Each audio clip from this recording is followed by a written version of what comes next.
Pekin yönetiminden fon alan bir Birleşmiş Milletler İnsan Hakları Elçisi'nin Çin'in Uygur politikasını meşrulaştırmaya çalıştığı açıklandı.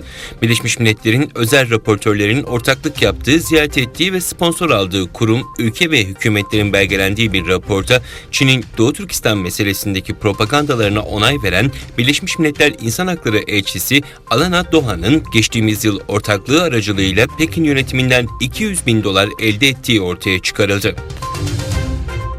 Birleşmiş Milletler İnsan Hakları Yüksek Komiserinin Doğu Türkistan'a yapacağı ziyaretin hemen öncesinde Doğu Türkistan'daki sözde Xinjiang Parti Komitesi 10. Komitesi'nin 3. genel oturumunu gerçekleştirdi. Toplantıda soykırım suçlusu yetkililer sözde Xinjiang 48 karakterli kararı kabul etti. Kararda Çin ulusunun bir bütün olarak ortak bilincini güçlendirme, İslam'ın Çinleştirilmesini teşvik etme ve sözde Xinjiang'ı kültürle beslemekle din karşıtı sistematik asimilasyon uygulamaları 48 başlık altında toplandı. Ankara Hacı Bayram Veli Üniversitesi öğretim üyesi Profesör Doktor Abdurreşit Celil Karluk, Dünya Uygur Kongresi Başkanı Dolkun İsa, Çerkes Dernekler Federasyonu Genel Sekreteri Yılmaz Dönmez, şair, yazar, Genç Yürekler Dergisi'nin sahibi Muhterem Şahin gibi birçok akademisyen, sivil toplum kuruluş temsilcileri, sanatçılar ve siyasiler 18 Mayıs 1944 Kırım Tatar sürgünü ve soykırımın 78. yıl dönümünde Kırım Haber Ajansı'na özel yayınladıkları video mesajda soykırım kurbanlarını andı. Çin Ticaret Bakanlığı sözcüsü ABD'nin Çin'e uyguladığı ek gümrük vergilerini kaldırmasının ABD'li tüketicilerin ve işletmelerin çıkarlarına da uygun olduğunu söyledi.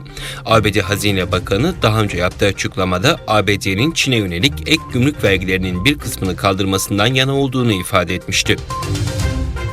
ABD Başkanı Joe Biden, Finlandiya Cumhurbaşkanı ve İsveç Başbakanı ile Beyaz Saray'da gerçekleştirdiği üçlü toplantı sonrası basın açıklaması yaptı.